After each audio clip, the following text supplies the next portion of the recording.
দাঁড়া দাঁড়া এটা তুলি।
কাঁকড়াগুলোকে ভালো করে ধুয়ে নিয়েছি।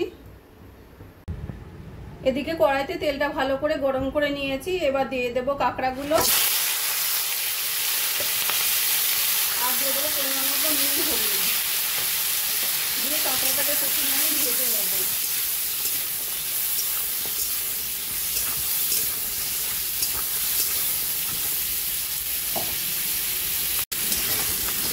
কাঁকড়াগুলোকে খুব ভালো করে ভেজে নিয়েছি। এবার আমি তুলে রাখবো।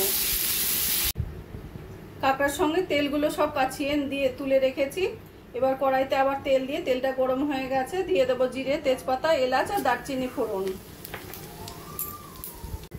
দিয়ে দেবো একটা মিডিয়াম সাইজের পেঁয়াজ পাতলা পাতলা করে কেটে নেওয়া।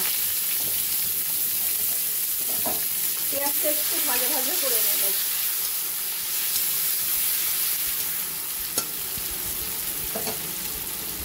পেঁয়াজটা হালকা সোনালি করে ভেজে নিয়েছি। এবার দিয়ে দেবো একটা মিডিয়াম সাইজের আলু ছোট ছোট করে কেটে নেওয়া।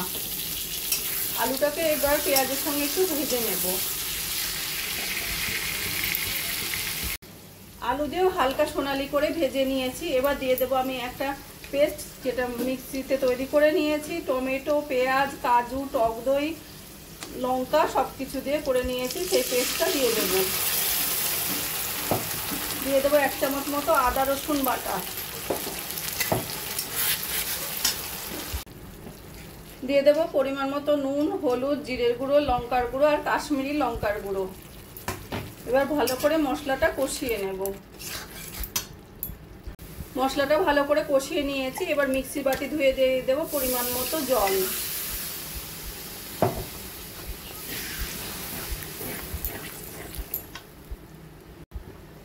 জল দিয়ে ঝোলটা ফুটে উঠেছে। এবার দিয়ে দেবো আমি ভেজে রাখা মাছগুলো। ভালো করে ঝোলের সঙ্গে মিশিয়ে নেব।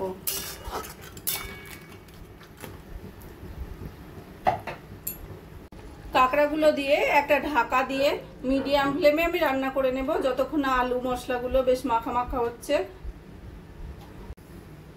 ঢাকা দিয়ে প্রায় 5-7 মিনিট মতো রান্না করে নিয়েছি। বেশ সুন্দর মাখা মাখা হয়ে গেছে আর কালারটা খুব সুন্দর হয়েছে। আলুগুলো সিদ্ধ হয়ে গেছে। এবার দিয়ে দেবো আমি অল্প করে গরম মশলার গুঁড়ো। গরম মশলা গুঁড়োটা ভালো করে মিশিয়ে নেব। নিয়ে এবার আমি গ্যাসটা বন্ধ করে দেব। কাঁকড়া রান্নাটা আমার কমপ্লিট হয়ে গেছে। আমার এই রেসিপিটা যদি ভালো লাগে তোমরাও বাড়িতে বানিয়ে দেখতে পারো। গরম গরম ভাতের সঙ্গে খেতে অসাধারণ লাগবে। আর কমেন্ট করে জানাবে কেমন লাগলো। প্লিজ লাইক, শেয়ার ও সাবস্ক্রাইব করবে। আর যদি ফেসবুক পেজ থেকে দেখো ফলো করে নিও প্লিজ।